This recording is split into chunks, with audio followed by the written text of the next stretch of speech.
Após ver Lucian disparar em direção à escadaria, Albergue deu um leve sorriso e balançou a cabeça, não perdendo tempo com palavras antes de rapidamente subir os degraus da montanha, sinalizando para que todos o seguissem. Os estudantes veteranos correram atrás sem hesitar. Após uma longa corrida, Albergue parou para fazer a chamada, virando-se para garantir que ninguém tivesse ficado para trás. No entanto, ele não avistou Lucian entre os alunos. Lucian não conseguiu acompanhar, pensou ele. Foi então que um veterano ofegante, recuperando o fôlego, avisou que Lucian já estava muito à frente deles.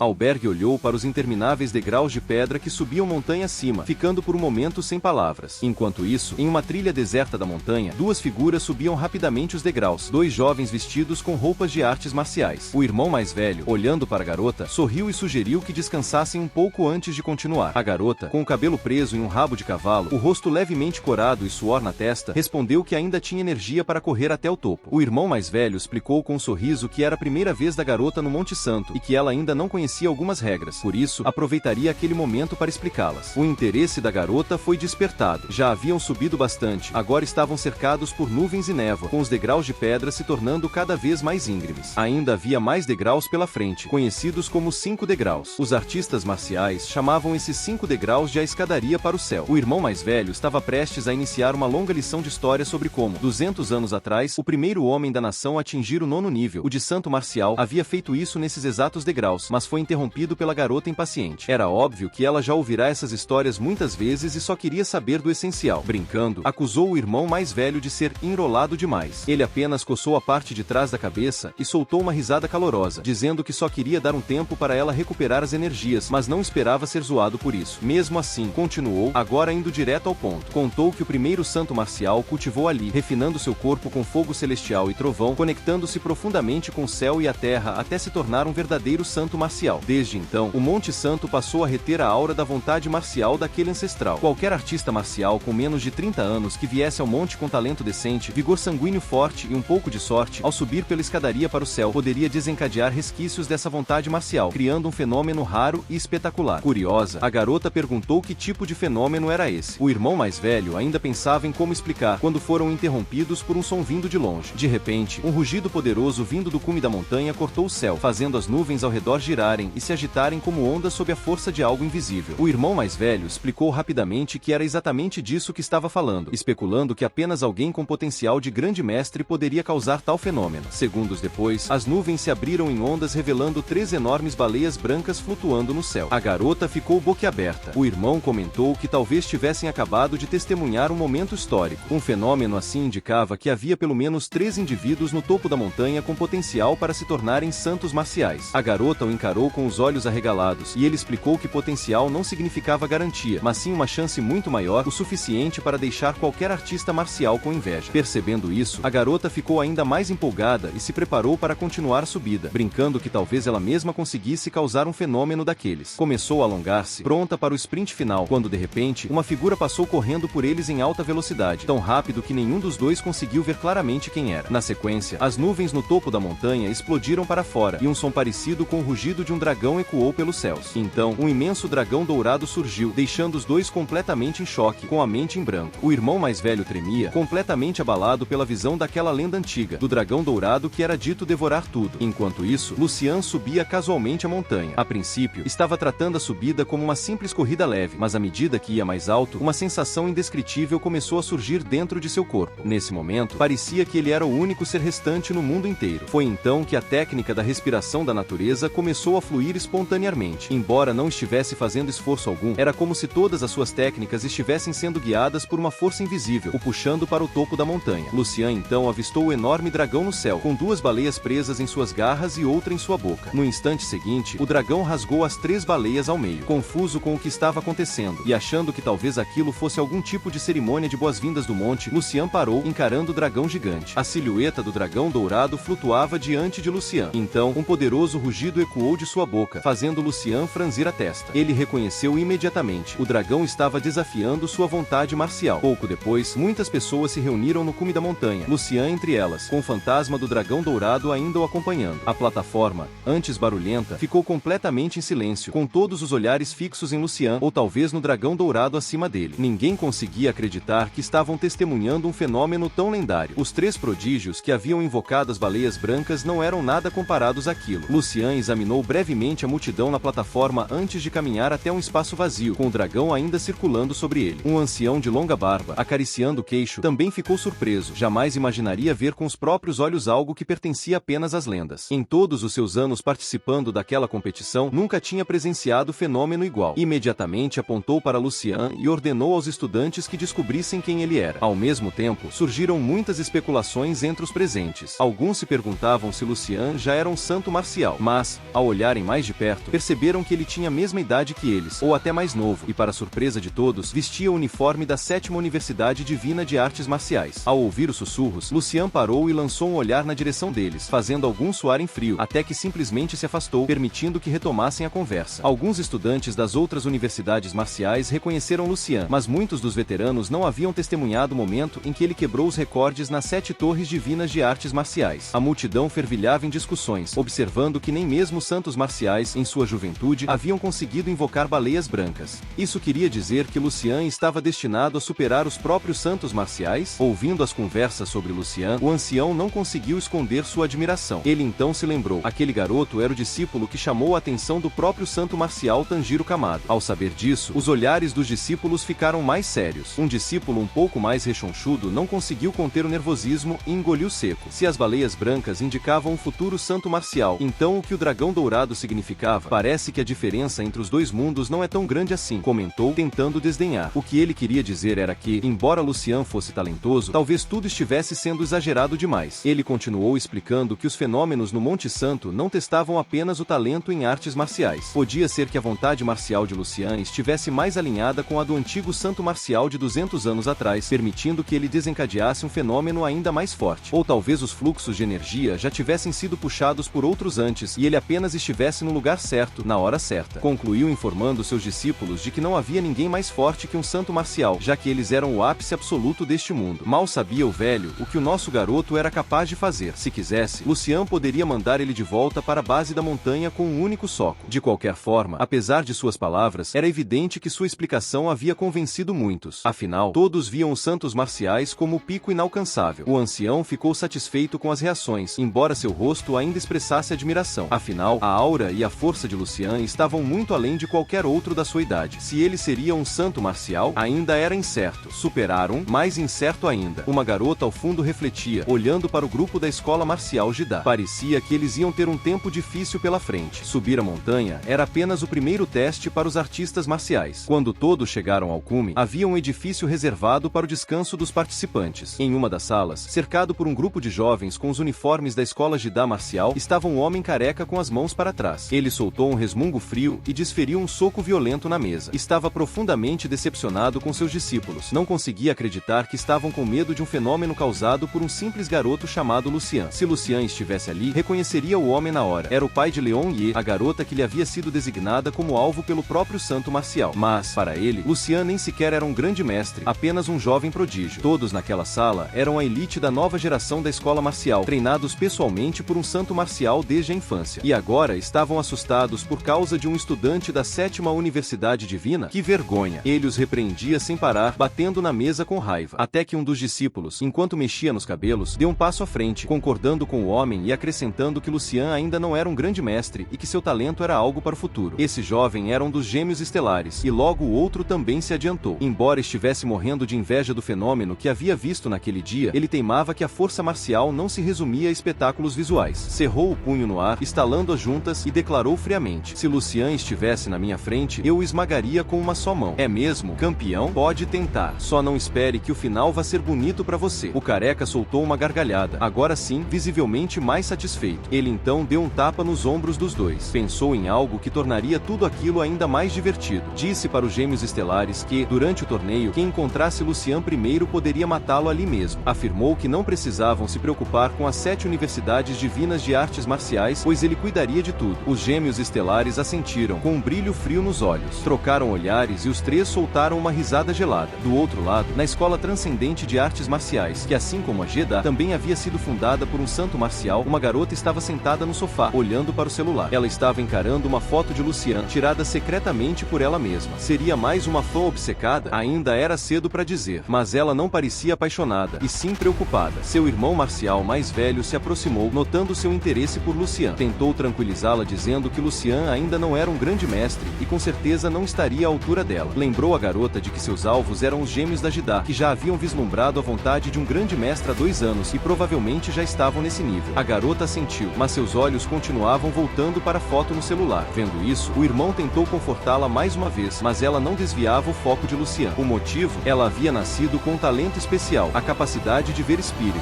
Desde criança, tinha essa habilidade, e quando viu Lucian alcançar o cume, notou algo que ninguém mais conseguiu enxergar: densas névoas negras saindo dele, como sombras gigantescas se espalhando, subindo em direção ao céu do Monte Santo. Ela não sabia o que aquilo significava, mas sentia um medo profundo, quase instintivo. Seriam ilusões da sua mente? Enquanto isso, no saguão principal, muitas pessoas discutiam sobre Lucian. O feito de ter quebrado as 7 torres divinas já era conhecido, e seu apelido de Rei Demônio estava nos lábios de todos os jovens. Com o fenômeno do dragão dourado naquele mesmo dia, muitos já o viam como favorito para vencer o torneio inteiro. Não muito longe dali, um estudante alto se lembrava da vez em que Lucian apareceu para desafiar a torre da sua universidade. Estava aliviado por não ter o confrontado impulsivamente. Certamente teria levado uma surra. Ao seu lado, um jovem de capuz balançou a cabeça, relembrando o momento em que tentou defender a torre e fracassou completamente. Comentou que só quem enfrentou Lucian sabia o quão assustador ele era. Uma mão grande pousou sobre seu ombro, aconselhando-o a não se menosprezar. Era o diretor da 4ª Universidade Divina de Artes Marciais, um homem de cabelos grisalhos, mas corpo forte como de um guerreiro jovem. Com seriedade, disse ao rapaz que deveria se concentrar em sua própria jornada marcial. Reconhecendo o ancião, o jovem se curvou respeitosamente. O diretor sorriu e lembrou a todos que as 7 universidades divinas eram uma só entidade e que não deveriam enxergar Lucian como um inimigo. Os 2 alunos trocaram olhares e sorriram juntos. O diretor estava certo. Com Lucian participando, aquela competição seria inesquecível. O ancião então se levantou, mãos cruzadas atrás das costas, e olhou em direção à 7ª Universidade Divina, expressando sua convicção: este é o melhor ano de todos. Essa pode ser nossa chance de vitória. Ao fitar Lucian, ele parecia ansioso para ver o que o futuro reservava para aquele jovem. Mas nem todos estavam tão empolgados. O vice-diretor Albergue parecia ter tido um dia muito difícil. Estava visivelmente preocupado, com os olhos presos em Lucian. Queria dizer algo, mas conteve-se. Quanto mais o talento de Lucian se revelava, maior era o arrependimento de Albergue. Será que Lucian não havia entendido todas as pistas que ele deu, ou estaria fingindo que não entendeu? O plano era simples. Lucian precisava matar Leon Ye e terminar o teste. Não importava como a GAA reagisse, o santo marcial certamente o protegeria. Mas, por que Lucian não ouvia? Porque estava escolhendo o caminho errado. A verdade é que Lucian sabia exatamente o que Albergue estava pensando. Só que naquele momento, ele estava sentindo o poder que havia absorvido ao chegar ao cume. Esse poder aumentou significativamente sua força, e ainda adicionou um padrão de baleia à sua vontade marcial. Nem ele imaginava que apenas subir uma montanha traria tanto ganho. De volta ao quarto, Lucian tentava controlar o poder do padrão da baleia. Sentia a energia pulsando, como se pudesse erguer uma montanha. Somando isso à sua técnica de força estelar de 25 vezes, ele se perguntava: até onde vão os meus limites? Será que eu conseguiria nocautear um grande mestre supremo com um único soco? Foi então que sentiu uma intenção assassina vindo de trás. Virou o olhar e analisou o ambiente. Seus olhos pararam num grupo da escola Jidá marcial. Um homem em especial chamou sua atenção, um careca parado ao fundo. Lucian já o havia visto muitas vezes, em fotos, mas agora era a primeira vez que o via ao vivo. Seus olhares se cruzaram. O careca tinha o olhar de uma cobra venenosa mirando a presa. Lucian sentiu sua energia vital. Era, sem dúvida, um grande mestre de 8º nível. Lucian estimou suas chances, cerca de 30% de vitória no estado atual. Mas, se ele rompesse para o nível de grande mestre agora mesmo, levaria menos de 20 segundos para acabar com ele. Sentindo todos os olhares ao redor, Lucian sabia perfeitamente que havia se tornado um alvo para muitos. Mas ele não se importava nem um pouco. Se alguém quisesse arrumar encrenca com ele, que viessem todos. Ele esmagaria um por um. E assim, no meio de olhares desconfiados, planos de assassinato e monstros disfarçados de alunos, Lucian não apenas subia uma montanha. Ele subia na hierarquia do impossível. Enquanto os outros se perdiam em arrogância, inveja e medo, ele caminhava em silêncio, com a vontade de um dragão nos ombros, a marca da baleia no corpo, e uma força capaz de destruir lendas com um soco só. O torneio nem começou, e já tem gente rezando para não cruzar o caminho dele. Que venham os gêmeos estelares, que venham os grandes mestres, que venham os que se acham deuses. Porque se tem uma coisa que esse torneio vai provar, é que o verdadeiro Rei Demônio já chegou. E ele não veio competir, ele veio dominar.